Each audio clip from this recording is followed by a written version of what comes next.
They make them, we cover them, you sell them. Welcome to OEM Update, where we talk about everything you need to know about this year's vehicle model lines. My name is Megan Cusack, editor of Motorcycle and Powersports News, and today we're going to be talking about the 2026 Kawasaki KLX230 SHERPA S ABS. This brand new dual sport bike starts at a base MSRP of $5,899. So, let's dive deeper into what exactly this bike has to offer. But for that, we're going to go straight to the OEM source.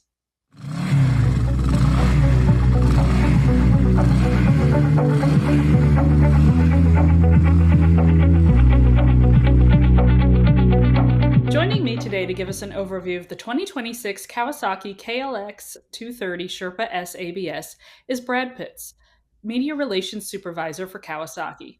Brad, thank you so much for jumping on to speak with us today. Yeah, thank you for having me. I'm excited. All right. Now, the last time we spoke with Kawasaki about the 2025 NAV 4E, so if you haven't already checked out that video, be sure to do so. All right, Brad. So, can you go ahead and give us a brief introduction to the KLX 230 Sherpa S ABS?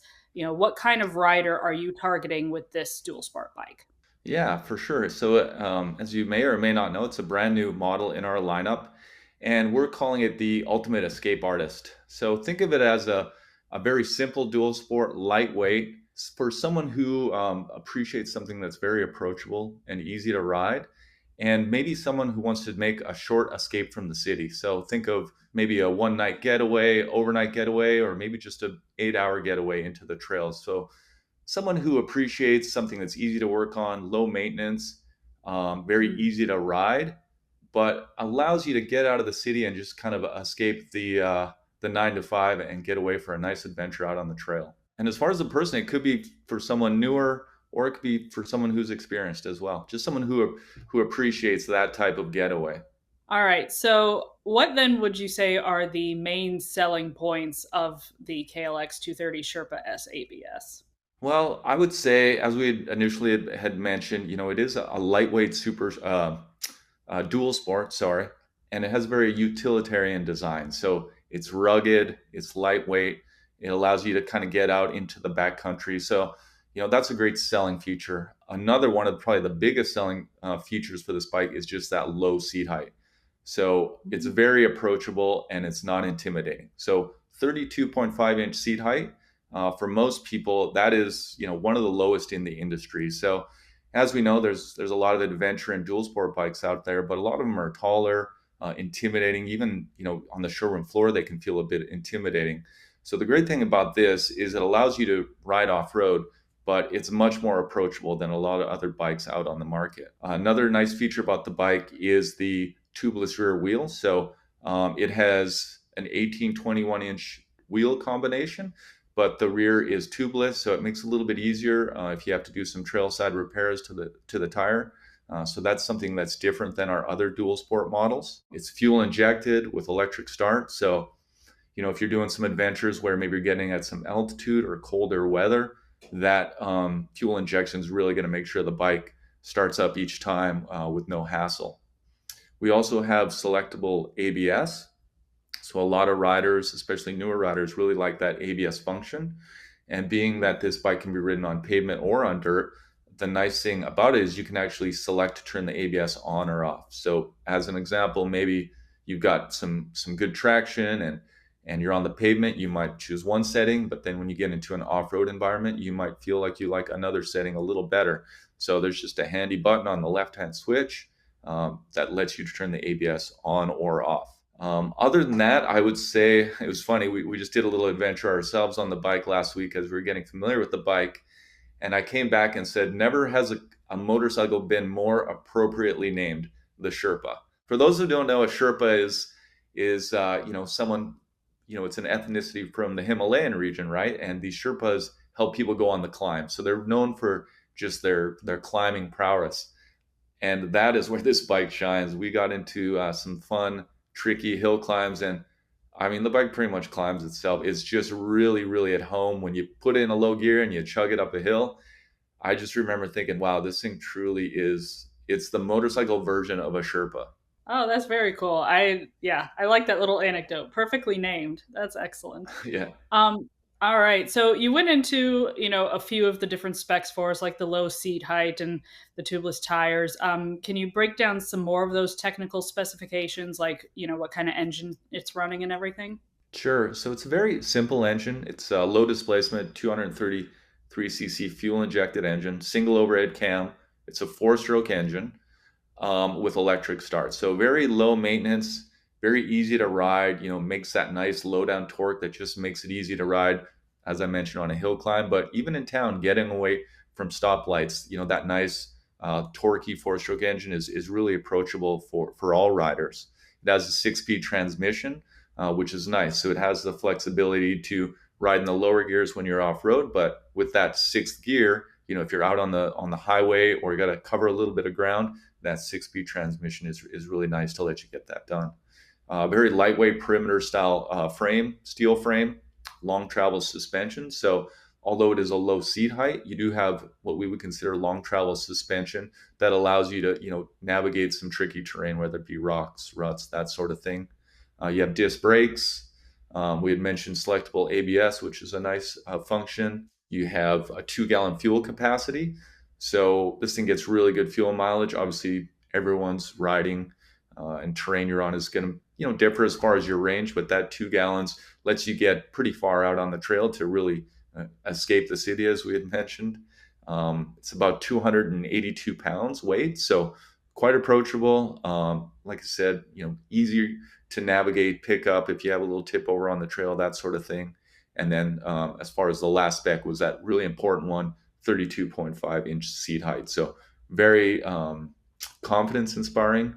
I don't know how many of your listeners do a lot of off-road riding, but the thing that I struggle with sometimes, you get into some tricky terrain, maybe you're in a big rain rut, what might feel like a low bike sometimes, when you get into some off-camber terrain, you got to put your foot down in a little different spot. Having that low seat height helps you navigate that a lot easier when conditions get tricky. So those are kind of the main specs: the lightweight, ABS function, and a very simple, easy to use motor. Now, how does the Sherpa S ABS model differ from like your standard KLX 230 or 230 DF models? I imagine the ABS is one of the differing features, hence the name, but what would be some of the other differences? Yeah, so they are closely related with some small differences. So first of all, I guess comparing it to the KLX 230 Dual Sport, one of the main differences would be that tubeless rear tire. So on the Dual Sport version, you'd have tubes front and back, right? It's more of it's a little bit of a different design, so a different wheel, a little bit different there. You have handguards on the Sherpa, which is a really nice addition for a couple of reasons. If you get into some terrain where you maybe have some shrub or branches, it protects the hand. But also, if you ride in colder climates, what we've always noticed is it actually keeps the wind off your hands. So if you're looking to do a longer adventure, maybe you're starting out in the morning when it's cold, it's really nice to have that hand protection just away from keeping your hands out of the elements. The looks are different, so it's a little more of a rugged utilitarian look. So it's a fresh design. A lot of our KLX models really mimic closer to the KXs, right? Because you got more of that lime green off-road look. So this has got a little bit of a different design to it, which is fresh. Another nice thing that's an addition on the Sherpa S is the aluminum skid plate. So keeps you protected from any rocks or things below. Once again, when you're on a long adventure far from home, you want that kind of extra protection. And then the seat height is just slightly lower, little under an inch lower than the Dual Sport. So that would be the biggest changes to the KLX Dual Sport. And then the DF, which is also a really nice bike in our lineup. The main differences there is the DF has more of that blacked out design. So black frame, black wheels, very cool, very, very different. You have a little bit taller seat height on the DF. So the DF is going to be 33.3 inches in seat height. So a little bit more suspension travel on that bike. The DF also comes standard with engine guards. So the Sherpa, you can get them as an accessory, but the DF actually has that as standard equipment. And then I would say the last addition to the DF model is you have the rear carrier rack. So that's a nice addition if you're, throwing a bag on the back, maybe some tools. I mentioned we did a little adventure ride on it last week, and I actually rode the DF model, and it was nice. I threw some tools on the back. I mean, you could even put a small tent on there.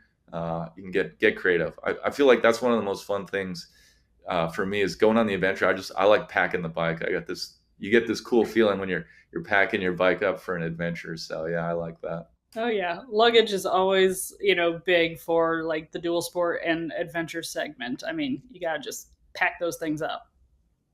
They look cooler, right? They look cooler when they're packed up like that. With the Sherpa S ABS being a new model, but obviously based on the KLX 230 line, were there any like technical or user experience issues in past KLX 230 models that would have been addressed for the new Sherpa S ABS? I wouldn't say anything as far as technical. The KLX has been around a long time. It's a nice staple in our family, and they've got the thing very ironed out, as you would imagine, over all the years. But I would see the biggest thing that they looked at over years is that seat height. So, listening to feedback from consumers over the years, or even people on the sales floor, what are the concerns they hear? The big thing that comes up a lot is just people want something that's a little more confidence inspiring. So, with our S models in the dual sport lineup, as well as the Sherpa, I think what they've done is really address what was missing in the marketplace of a bike that's a little more approachable, allows you to do adventure and off road, but it's just not miles high, right? Where someone just doesn't feel confident on it. So I'd say that is the biggest thing that was, if you want to call it addressed, was just something that was, we feel, needed in the marketplace. All right, last question for you. What are some of the key accessories for this bike? So the accessories would be, if we're talking about the Sherpa model, as opposed to the DF, you can get that rear carrier rack. So similar to what the DF has standard, we have a rear carrier rack, which for me would be a no-brainer if I've got the Sherpa and I want to do some adventures. That's one of the first things I'd be looking at. Mhm. You can do a handguard set. It's the not the full metal wraparound ones, but you can do the plastic handguard set, which is going to help you with small branches, that sort of thing. Helps with keeping your hands warmer. You can do with a different reach seat. So think of an extended reach seat. So as we mentioned, it's a pretty low reach to the ground on this bike, but you might have someone who's a little bit taller and just wants to open up the ergos slightly. We offer an extended reach seat. You can also do a plastic skid plate, so that is available as an accessory. And I believe we also have some frame covers that are available for this bike, and then the engine guards. So, and the engine guards are just a metal guard that protects the bottom of the engine nicely. Just gives you a little more protection, similar to what the DF would offer. One last one I think I forgot actually was a USB outlet. That is also a nice thing to have. If you're out on the trail and you're depending on your phone for some navigation potentially, or in case you got to make a call, it's nice to be able to plug that in along the way. All right. Well, it's been a pleasure speaking with you, Brad, and thank you so much for taking the time today to talk with us about the 2026 Kawasaki KLX230 SHERPA SABS. Thank you for having me. Appreciate it. For more information about its bikes or to become a Kawasaki dealer, head to Kawasaki.com. And as always, like, subscribe, and stay tuned to MPN for more of the latest and greatest in motorcycle and powersports news.